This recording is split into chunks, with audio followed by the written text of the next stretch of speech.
Well, hey there, everybody. It's your boy, Mr. Perry, and here we are today looking at, well, we're going to be getting to truth tables here in just a second.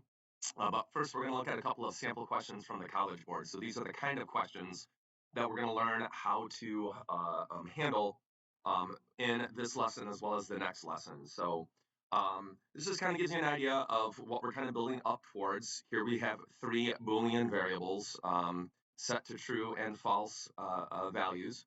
And then we have some if statements, and these if statements include, if not A or B, and then outside of that, or C, do this, else do that, and then down here, if A and B, or not B and C, do this, do that. And what we need to be able to do is we need to be able to read through these and trace them through with confidence, just being sure that we know how to handle everything like these nots and the ors and all that kind of stuff. We might also get some questions like this. Suppose A, B, and C, and D are all Boolean values that have been initialized and declared. Consider this expression. So we've got not A and B, or C and or not D. And the entire thing is wrapped in this not, value here. You can obviously see, like, we're getting to some upper level, upper levels of complexity. Things are starting to get just a little bit more challenging. And we want to make sure we have a good, solid understanding of how to approach these kind of questions. And one of the tools that we have to approach these kind of questions are what are called truth tables. So we're going to go ahead and dive in and do a little bit of a deeper dive into what truth tables are. Now, you might remember from AP CSP that the hardware of the computer includes a bunch of what are called logic gates, which really kind of helps to determine the route that your electricity is going to take in the computer and help just kind of determine how the computer is going to function. And there are many logic gates to know. But thankfully for us, we really only need to know the or, the and the not. And again, we learned these in AP CSP.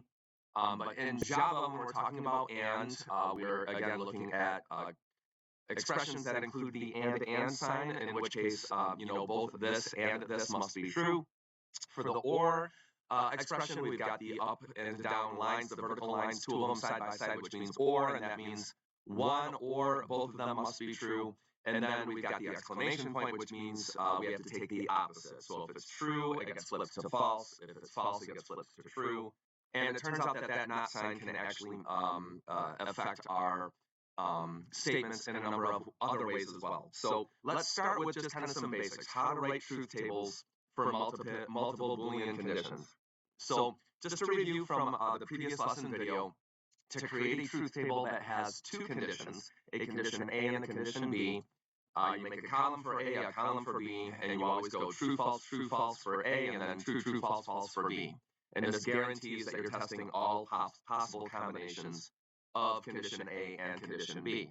So if we looked at our Boolean game, we could, look at this kind of a condition as being a compound condition with an A and a B. So I see a gray number 2, and what the condition is asking us to test is it gray? That's condition A, and then is it number 2? So we can do a column for A and a column for B, true, false, oops. But when we look at our image up here, it is gray, and it is number 2, so that means on a and B condition, then this would be true. We know this entire thing is evaluating to true. Everything makes sense and matches up. So we would confidently say true on that one. For this one here, we're asking the question, is it gray, and is it the number 6? But it's actually an or. So it's asking, is it gray, or is it number 6? And of course, we're looking at a green 3. So it's false that it's gray. It's false that it's 6. So again, with our A or B situation, we know that this is going to evaluate to false. Nice and easy. But things can also get a little bit more complex. So now we're looking at one like this, where condition A is actually asking, is it gray and not 3? And then condition B is asking, is it gray and 6? And this is an or situation, so we would have to set this up as A or B. And then when we go through, we can do our tests. Well, it is it is gray, but it's not, but it is 3. So that means gray and not 3 would be false. And then over here, we're asking, is it gray and 6? Well, it is gray, but it's not 6, so that's going to be false. And again, in an A or B situation, we know this is going to evaluate to false. So there's that one. And then we've got this one here. We've got, is it not yellow or 5? So that's our condition A. Condition B is it not red or not 3? So that's our condition B. Now we're seeing a red 3, so it is not yellow, so that would pass. So this one would be true, and it is red, and it is 3. So again, this one is going to evaluate to false. But because we're looking at an A or B situation here, because again, this is condition A, this is condition B, so we've got an or in the middle that we're looking at here. That one would go ahead and evaluate to true. And then we also have conditions like this one from our game. Condition A, we're asking, is x greater than 79 or is x less than 49? So condition A is looking, is x greater than 79, which we have 82 that fits, and then B is x less than 49. Now we don't have any of them that match that one, but since this is an or situation, we've got true or false, so we know it's true. So this just kind of gives you an idea of how testing for two conditions and using a truth table can kind of help you get a better sense of how things are going to evaluate and what the outcome is going to be. But sometimes we have to create a truth table for testing three conditions. We might actually have an A, B, and a C. And in that case, the way we do our truth table is we take our typical truth table with two conditions, A, B, true, false, true, false, true, true, false, false. And then we repeat it down below. We do another true, true, false, and true, true, false, false. And then to add our condition C, we add a third column and we do true, true, true, true, false, false, false, false. And that's how you create a truth table for three conditions. And again, this basically guarantees that you're testing all of the possible inputs and looking at all of the potential outcomes that you could get. So this setup right here guarantees you're checking all possible inputs for three conditions. So that brings us to something like this one here, where we can look at, all right, condition A is x greater than or equal to 88.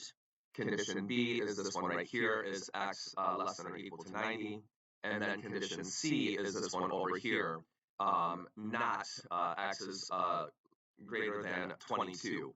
And then again, to look at, our outcome here, this is an A or B and C type situation.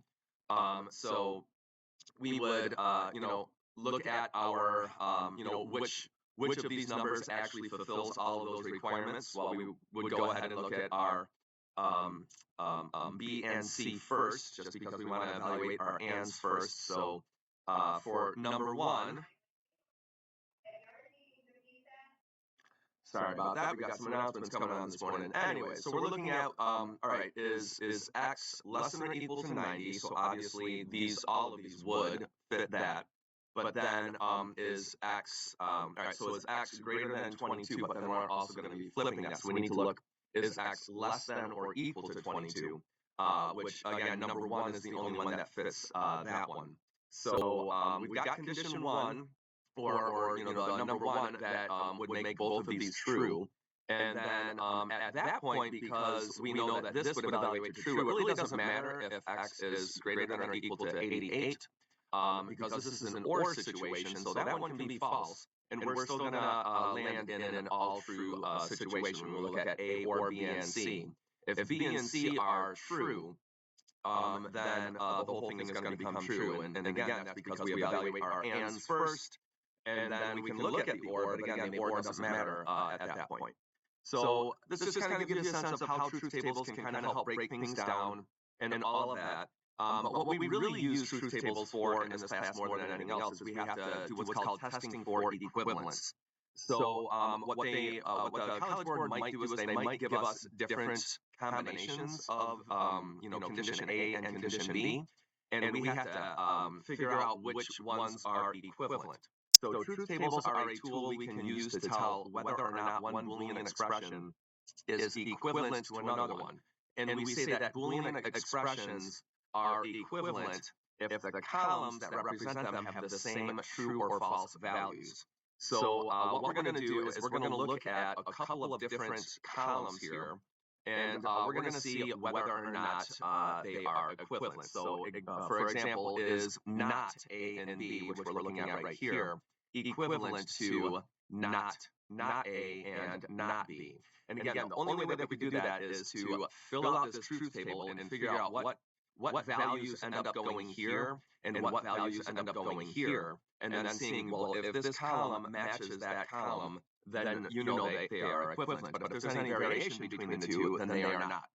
So we're going to go ahead and fill out this entire truth table, and we're going to look at which columns match up and then which columns do not. And in particular, we're going to answer this question: is this expression equivalent to this expression over here? So we can look at column A and column B, the first two columns way over here. We're basically going to fill this out from right to left. And, we could just consider any, any condition that we want to. So column A could represent is someone's age greater than 12. And then column B could represent is somebody at least 4 feet tall, right? But we know if we're doing a truth table for two conditions, it's always true, false, and then true, false, false. So the true condition would be represented as the person's age is greater than 12. So that would be there and there. And then the false condition would be the person's age is less than or equal to 12 here and here. And then similarly, if we're testing whether or not somebody is at least 4 foot tall, the true condition would be the person's height is actually greater than or equal to 4. The false condition would be they are less than 4 feet tall. So that just kind of gives you an idea of what we mean by true, false, false. All right. Now we can go ahead and look at not A. And so if column A is true, false, that means not A is going to be the opposite. It's going to be false, true. So anytime we're looking at condition not A, we're looking at the column false, true. All right. And then for not B, same situation. We looked at what was column B. It was true, false. So that means not B is going to be false, true. So we can very easily fill in columns not A and not B. And again, that would be represented by these Boolean expressions over here. All right, so that takes care of not B. So now we're going to start looking at the compound conditions here. So now we look at column A or B. So to fill in column A or B, we look at the first two columns, A and B. And so obviously true or true would be true, false or true would be true, true or false would be true, and then obviously false or false would be false. So that one's pretty easy to fill in. And again, you can see over here the age and height conditions that kind of represent these different, A or B type situations. Okay, so there is that one. Now let's go ahead and take care of our next one. Okay, now we're going to look at A and B. So again, to fill out A and B, you look at column A, you look at column B, and true would be true, but then also false and true would be false, true and false would be false, and then false and false would be false. And once again, we see this the expressions down here for age and height that represent these combinations over here. All right, now things are going to get a little bit more interesting here. Let's go ahead and look at not A and B. So to figure out what goes into not A and B, we go ahead and look at column A and B, and once again, we basically just flip them. So column A and B was true, false. So we're just going to go ahead and make not A and B false, true. Remember, when you put a not in front of something and wrap it in parentheses, you evaluate what's inside first, and then you just go ahead and flip all of those things. So that becomes again false, true, and true. All right, now we're going to go ahead and look at not A or not B. So to fill in this column, we look at column not A and column not B.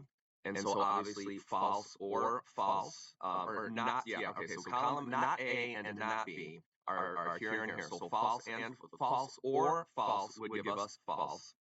True or false would give us true. False or true would give us true, and then obviously true or true would give us true. So we can go ahead and fill those in. And now we're going to start getting into, all right, well, what about columns like this one? Not A and not B. So to figure that one out, the first thing we need to do is make sure we've got not A and not B filled out first. And in order to fill that out, we've got to look at column not A and column not B separately. Now, those separately were false, false and false, which would give us false. And then not false would be true. So we flip that to get to this last column.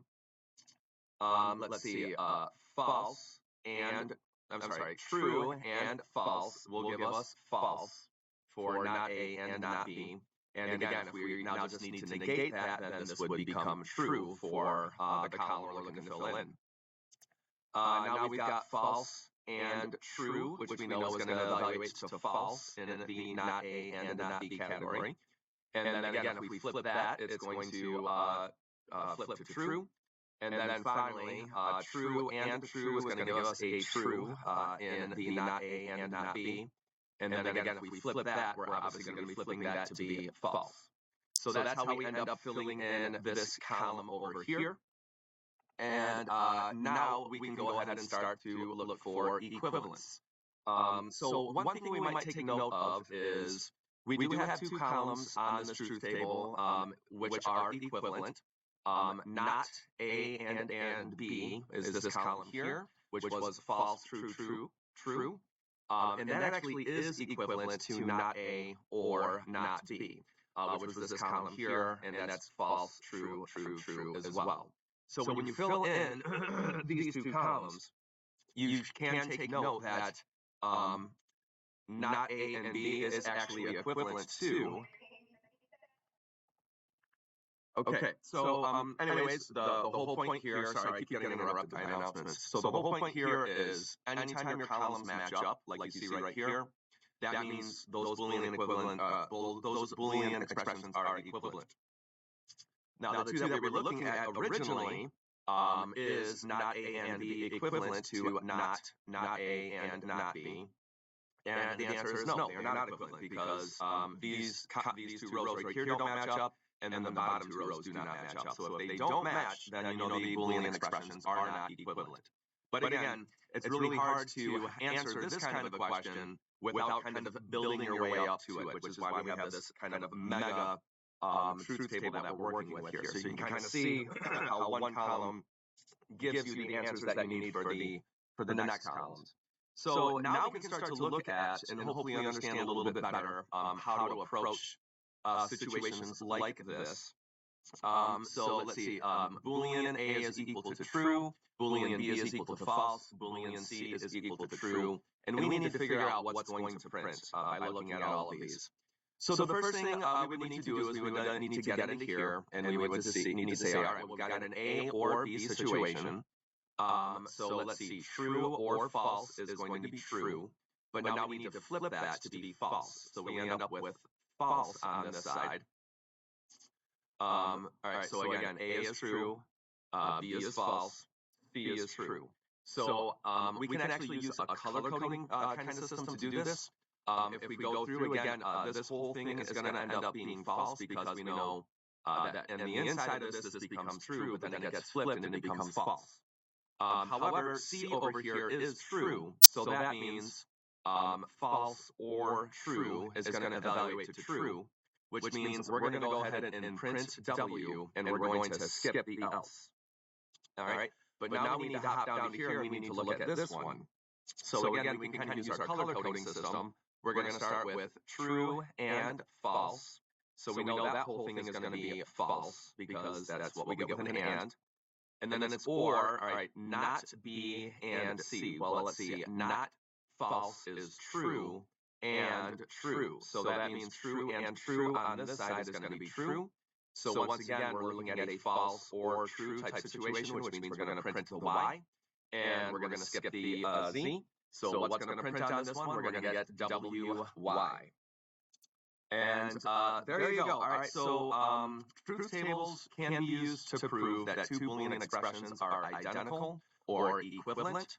And again, equivalent Boolean expressions will evaluate to the same value in all cases. So when you create those truth tables, whether it has two conditions or three conditions, we can go ahead and look at the columns for the expressions that we are looking to compare and see whether or not they are equivalent. All right, guys, go ahead and leave a question or a comment on this video, and I will see you in class.